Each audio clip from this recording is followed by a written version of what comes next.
这也是为什么我喜欢我这个重大建设流派。为什么？我们就超脱这个房市的冷热，冷跟热不管它的最好房市越冷越好。为什么？因为房市在冷，那个百货公司还是要盖啊，他不会说我们参考了一下最近的房地产市场表现，我们发现我们百货公司我们不要盖了，我们不会有这种事，百货公司盖就盖了，那是完全不同的商业评估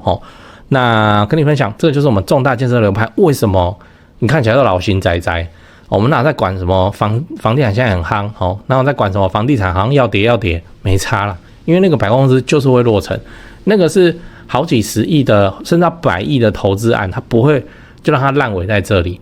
那百货公司附近的房子这个也不用我来讲就是票房保证嘛，租金的票房保证，那房价就不会低的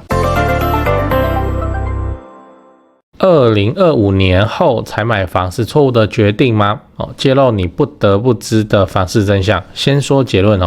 现在的房市只是政府在降温踩刹车而已，他没有说要给它崩盘还是干嘛。所以如果你能上车，我还是建议你能上车就上车，赶快上车。嗨，我是买房阿元，订阅买房阿元，我先祝你老了有房也有钱。我们在上一支影片聊了自住买房的最佳时机，如果你还没看的话可以看一下。那今天我想跟你讨论为什么现在大家都不买房我讲现在就真的是现在我现在录这支影片的时间是11月2号反正就是第7波信用管制公布以后大家就急速降温我们先来聊一个新闻我先念一下标题：现在该买房吗？房仲调查80%打算这年后就内容是这样，就是永庆房屋做了一个2024年第4季的网络调查，然后发现相较于前3季的调查结果，现在有将近80%的消费者对经济景气的看法趋向保守，然后有60%的人认为下半年的通膨会持续上升。那再来就是房地产相关的调查了那照顾一下 Podcast 的听众，我把它重点念一念就有80%的消费者认为2025之后是买房的最佳时机，然后有51%的消费者认为未来半年是卖房子的最佳时机所以你看这个有没有很有趣？这个一般消费者对于房市的判断跟我们这些自产客几乎是背道而驰我说现在是不要卖，然后有一半的人觉得现在要赶快卖可以卖高价是没错了，但现在我们看整个大格局来说还是在缓涨你现在卖当然是可以拿到现阶段相对高价，但是对于下个阶段那就跟你没关系了。所以我说现在能上车还是要赶快上车有能力买还是去买那他们又认为2025年以后再来考虑买房这很好就很容易会买到还是被自产投资客买下来然后抛给你的东西。所以你要知道群众大概都是盲目的羊群效应就你可以去查一个心理学的名词叫羊群效应我先没有要酸群众要干嘛我就是很那个分析一下我们看新闻他动不动来给全台50%认为全台40%怎么样，就是很容易会被影响所以我也顺便跟你分享说我现在看新闻我会很仔细的去辨别说他这个立场是怎样，他预期造成的效果是怎样不然的话很容易会中羊群效应的这个招那这里的理论我就不讲了，你有兴趣你自己去问 ChatGPT， 他会解释给你听。简单的说就是羊群是无知的领头羊要干嘛就干嘛如果领头羊突然跑去跳悬崖，大家都会跟着往下跳。那现在的领头羊是什么不就是一堆现在在带风向的那些讲房市崩盘的不管是专家啦、学者啦、新闻啦、网红、网美 KOL 我随便找一篇贴给你看，来你看这个好房网的新闻这个标题我念一下：逃命潮来了，物件即降价，投资客群组血流成河。然后就抛出一些有降价的物件这样，那接下来新闻就会开始爆那就会逐渐的形成这样羊群效应，看房的人变少，房市降温达成了政府想要看到的结果但是我们还是要思考一下，就是说那政府没事干嘛来降温还不就是因为现在房地产的实价登录的表现让政府的官员们觉得现在太热了，所以要加盖子。可是那个底下的火有关掉吗？并没有你说在等崩盘，我跟你讲不是，为什么？因为崩盘是打死不买，结果大家是等稍微跌了5% 10%，那我要来捡便宜还是要买，这就是火没关掉那如果他要关火，把火关掉，直接让房市不只是降温而是急冻的话，那就是出台一个乱讲叫第二屋不得贷款或者是囤房税直接给它拉到20%到50%这种政策那这样马上会造成一大堆人抛售。那一大堆人抛售的话，市场中彼此竞价，价格就下来了对，真的要打房其实很直接的，甚至都还不用去动到持有税只是这个政策在台湾不太可能因为一旦落实了之后，这台湾的经济很可能会受到蛮严重的冲击。最后你要知道，房市降温是好事对。虽然我跟我家人也是被这波的这个金融海啸金融铁拳给揍到，但我依然认为这是好事情人在江湖飘，哪有不挨刀？被打到我活该就这样。那现在涨价的速度真的太快快到我自己看了都觉得这不应该这样，这不对劲所以现在稍微降温一下就可以把整个涨价的时间格局拉长那这样子的话，不只是对我，对全台湾的想要买屋自住或是中产阶级夫妻带小孩要换屋的都会是一件比较好的事情。不然你看前2天不是才有个新闻，13坪弄出3房1厅1卫1阳台，13坪这个标题我念一下：台屋香港化，北部小宅12坪隔3房，网探花1000多万坐牢。这说的是土城的建案，土城对不对土城你在小辖区里面看守所了，那13坪这听得我都很想要去参观一下那参观一下它的小到底可以小成怎样？这个迷你3房。如果房价再这样狂飙下去那等到10年后、20年后，我们的小孩子要买房子的时候，搞不好这种13坪的3房会是主流甚至它的开价会超过2500万，对不对？然后可能大家家人睡觉都会变成上下铺想要睡个双人床，那就是要去住饭店小孩子考试考100分，再带他去住饭店因为这样才有双人床可以睡。悲惨世界所以我才说现在稍微降温是好事情降一下，让大家的荷包能跟得上，然后再慢慢的涨上去。就常一看我影片你也知道，我希望的格局是1年涨3%，连涨20年、30年不要停就是这样子，大家上车都没有什么负担或痛苦，也不会撞到什么银行限贷。不要1年拉30%，然后全部的钱急着买房银行现在限贷首购，结果银行给他房贷利率3%，这人家是首购呢，你给人家3%，这夸张。好，这个就是乱象所以我期待的还是你要降温就降温吧，那让这一场房地产资产膨胀的 game 来贴合这个通货膨胀的速度这样就好了这样就好了。我们做房地产在大赚或干嘛，那个只是我说真的，在我看来那个都是副作用那个都是运气好。应该是说今天房地产没有这样子涨，我也会去做这个房子为什么我就喜欢房子嘛那对现在因为这个房价大涨，让我们这些有上车的人资产都有膨胀了一大截。好，这个当然这个讲出去是令人羡慕但是我自己觉得说好像不太对劲。我宁愿它就加3%加3%，这样每年加下去，你不要这样子突然给它拉上去，然后我现在，然后你看各种第7波信用管制，第2屋5成，第3屋那个自备的话要拉到7成，这个要上车的难度突然变得很高连我们这种的也变得很高，对我来说就不是什么好事情嘛那慢慢涨上去，这才是一个健康的生态，所以我是支持央行这样子去打房的打炒房的，我是支持的，不然你要怎么办嘛？这个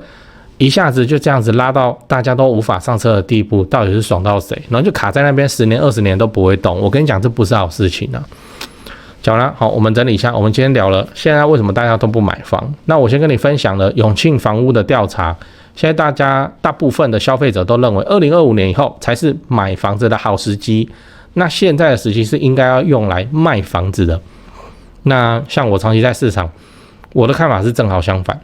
我认为现在还能进场的还是要赶快进场，然后你能继续抱着房子的人你就先不要卖因为现在是羊群效应在发威有一群人在带房市崩盘的风向再加上金融铁拳，才会让很多没有深入关心房地产的人决定暂缓去买房。那这个就是政府想要看到的状况，但我并不认为房市会出现崩盘的现象。因为政府并没有拿出超极端的政策嘛，像是囤房税怎样直接给它拉到20%、30%的这种，所以大家是不用太担心哦。现在都是在关火而已。你看他处理的方式是贷款哦，贷款，他并不是处理持有的部分哦。那我自己也是乐见房市降温哦。现在房市真的是太猛烈了，像现在居然出现了13坪去弄3房1厅1卫1阳台，这个在以前哦房地产平平淡淡的时候叫做绝对卖不掉，对不对？然后大家会笑那个建商，就现在房地产大涨的格局下，大家那个新人就 FOMO 了之后，他们还去抢这种东西哦，在我们看来就叫这个光怪陆离哦，这不可思议。这个目前的市场的那个狂奔的速度，如果不再踩个刹车哦，不再加个盖子，未来的房价香港化哦，真的是就指日可待的事情哦，对大家都不是好现象，真的哦。我都会先讲哦，不然怕忘记。那个，我先跟你分享一个我最近在做的玩具哦，买房阿元高雄地图，这个是我做好玩的啦。你也知道我现在都住高雄嘛，没事我都跑来跑去吃吃喝喝这样，索性我就把这些 YouTube 有推荐好吃的跟好玩的都在地图上标一标啊，真的啊，我平常没事我也是看一下人家拍高雄美食在讲哪些店，我就去吃这样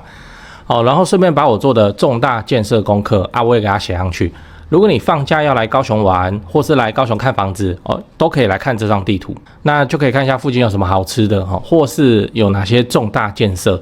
你如果想要看这张地图的话，你就扫一下这个 QR code， 或是点开资讯栏的连结，就会看到了。你也可以在 LINE 传给别人哦。那记得要用浏览器打开哦，不要导引到它的 Google Map 上。Google Map 这个 App 打开后有问题，就用浏览器看就好了。哦，那顺便再推荐一下高雄自产的房仲店，我自己是都找高雄台湾房屋美术之星店，我的房子都是他们帮我处理的哦，超过10年了。除了一般的买跟卖以外，哦，还有其他有的没的啊，帮忙整理装潢拉租金啊，或是出租找租客啊，哦，代租代管，他们都能帮忙。哦，真的，我们合作很久了哦。我跟他说好一个行情价啊，基本上都是可以卖到这个行情价格哦，稍微往上一点点，速度蛮快的。没事哦，他也不会一直来就打扰我们这样。我是真的很信任他们哦，我现在的买卖持续都还是跟他们做哦，所以你有房子，高雄房子你要买或者你要卖哦，你要装潢什么的。那你就加台湾房屋美术之星的 LINE 哦，说你是阿元的观众哦，那助理他们就会好好的去服务你。我自己也有加，他们平常也会 po 房子嘛，我跟你都是看一样的房子哦，真心推荐。现在就加台湾房屋美术之星的 LINE 小老鼠 go 小老鼠5个 go， 记得说是阿元观众哦。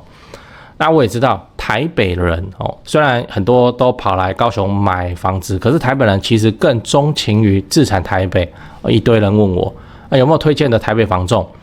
这是只能抬出我的前辈了哦。来，这个 LINE 小老鼠 buy 台北哦，小老鼠 BUYTAIPEI 哦，小老鼠买台北。台北市、新北市他们都有服务哦，新北很远哦，远到淡水哦，他们都有服务的，买或卖都 OK。这位前辈也是很厉害哦，只要是台北相关，我有不懂的重大建设哦或工程进度，我也是都问他。他在地产圈也是很有名哦，主要服务高资产族群。但先说前提哦，你要自产台北市，你实力就要够，这个是全台湾最顶级的巅峰战场哦，自备要大概500以上吧，这就是常态。好啦，台北跟高雄我最推荐的房仲我都跟你讲了哦，那现在就加他们的 LINE 哦，平常没事的时候就看一看他们 PO 的自产物件。我是买房阿元，订阅买房阿元，我先祝你老了有房也有钱。来讲八卦哦。我们有在盯价格的人，那我的判断是现在的市场是买方不见，卖方观望，就这样哦。我再说一次哦，买方不见，卖方观望哦。这种情况有很严重啊？不会啊，这过去发生好几次哦，甚至不是好几次，好几十次哦。应该是说每一次的大涨前戏都是长这个鸟样子，叫做买方就不见了。买方不见哦，卖方就持续观望哦，都长这样哦。当然，我现在这个时机点，我来说，未来台湾房地产还会大涨，这一定会被贴标签跟攻击的哦。但我们这种长期资产的人，我们那有在看什么？明年哦，下半年哦，2025年哦，我们都是直接怎样？我说我这个流派啊，我们都是瞄准一个重大建设落成的时间，然后用那个时间来决定操作哦。比方说，2026年的新高雄火车站。比方说2027年的富邦 BOT 汉神3馆哦。比方说2030的高雄亚洲新湾区，这个我会员影片有拍。我下一集我做那个富邦 BOT 好了，也常路过哦。现在那边又轻轨哦，真的是很恐怖的地方哦，一直塞。我们的周期就长这样哦。那现在因为税制的关系，我们要倒推5年哦，倒推5年，那就变成说，你如果是瞄准2026重大建设的，我刚刚的案例的话是高雄新火车站，你在2021你就要上车，只是说2021的时候还没有这么严苛嘛，那我们是瞄准重大建设的，所以我们哪有在管什么2021时期的市场冷或热？我只知道说这个重大建设落成，我旁边有房子，就这样子而已。就是这样子而已。我要去蹭那个重大建设，那我们刚好又有能力去整理房子，所以我们尽量都去找瞄准区域的什么的废墟啊，这我讲过很多次那种东西都会比同一栋其他间都还要便宜。有些废墟它不是真的打开来跟那个灵异探险直播一样，那看起来都会怕，不是那个意思，而是说它超久没有人住，然后看起来脏兮兮的那种东西你自己仔细想想看。屋主他只要花1万块、2万块是肮脏程度，他就可以请人来打扫一遍，然后这整间房子的卖相就会变好。可是他不做，他就是拿出来卖的房子，那边跟废墟一样，脏兮兮、恶手，表示什么？表示他没钱，对不对？他连这个他都不花那你继续杀嘛？我要整理房子，你这个漏水又避害，你这怎样的啊？这个我厕所整个要重做，现在重做一间大概多少钱？你就拿出来跟他讲嘛，就这样。那在没钱在卖房子，连打扫钱都拿不出来，屋主你要杀价是有机会杀的。我们操作周期真的都是这样我们就是瞄准一个重大建设，然后就开始去找，然后慢慢等它落成，就这样等到它落成以后，我们会不会卖？老实说，我也一直觉得我到时候就要把它卖掉。可是，经过了几次的重大建设之后，卖掉很可惜耶。对啊，真的是很可惜耶这个改天再说。好。说真的，房价的热闹程度对我来说的最佳解会是什么？会是重大建设落成之后，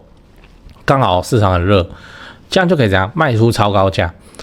但是我们自己实务上也这个时机你怎么算得准所以我们都是顺水推舟而已通常也是搞到说重大建设落成了，然后我说我要卖我爸说不要卖结果讲一讲我们又继续放着随着重大建设的发酵越来越好那个房子增值的幅度反而是越来越高的。你在重大建设落成之前你的房子都不会动，基本都不会涨，这是真的。你重大建设流派，你要有这个心理准备。原因是重大建设在盖的时候，比方说现在的高雄火车站，你是附近的房子，你家附近那个是大工地呢，大工地怎么会涨对，那一旦落成以后就开始加速落成的前一年大家市场就会有买盘出现了，然后落成以后就开始加速都是长这个样子。这中间时间我们在等重大建设落成的时间，我们在干嘛？专心本业啊，去赚钱存钱，去买下一间房子啊瞄准下一个重大建设啊。其实我哪有在管什么房地产冷热我甚至认为冷盘才好操作嘞没有那些很奇怪的人明明不懂行情，出来出高价要抢东西，因为他很怕他买不到这样我们连2024年12月19号央行2024第4次理监事会议会不会有第8波信用管制？如果有的话，第8波信用管制的内容是什么？我们在那边猜，可能都会猜错了。我们还去猜5年后的房市到底是热还是冷？对，这个就不 OK 啦，没意思。我认为比较有意思的事情是，你在有做功课的情况之下，你明明知道这里要开一个规模超大的百货公司，然后正职跟工读生会有超过800人在那边上下班，那附近的房子中古屋现在还很可爱的价格，那你当然是去附近找啊。你明明知道，你有做功课，你明明知道比方说那个富邦凹子底的那个龙华国小 BOT 案，那边就是会有一个超大的百货公司，就是会有就是会落成你不去找，当然你现在那边找那个很贵嘛，因为那也是农16但是从那个龙华国小迁校你是不是就可以开始关注了？然后一有机会，那能上你就要上了，上了就去卡着之后，等到它落成，你过5年，对不对？你到时候你管它这个房地产的那个市场冷或热闹的百货公司，你附近的租金就会开始大涨。那租金大涨之后，那个倒推总价就会大涨，你的房子就涨了。然后附近再盖一支新的预售下去，一盖下去天价，好，那你的中古屋哦，就顺势鸡犬升天了就做这个就好了哦。所以什么现在房价很高，先不要买哦。现在的时机应该要拿来卖，在我看来，这些都是怎样，都是不对劲的，都是把房子当作股票这种东西来操作，这本身就是错的至少在我们重大建设流派的眼里来看，我们是错的嘛就如果我现在在那个凹子底，我有一间中古大楼，我就在等那个龙华国小 BOT 案，请问现在时机关我屁事，对不对？好，那我有能力，我应该要在附近再多囤一间嘛，对不对？而不是说现在时机不好，我现在赶快拿出来卖结果我拿出来卖持有还不用5年所以我的税制是35%，哎呀好痛，然后怎样怎样，不用去搞这个，你就等到重大建设落成。我相信你落成以后你根本都舍不得卖，为什么？你卖个屁！你卖了之后你买不回来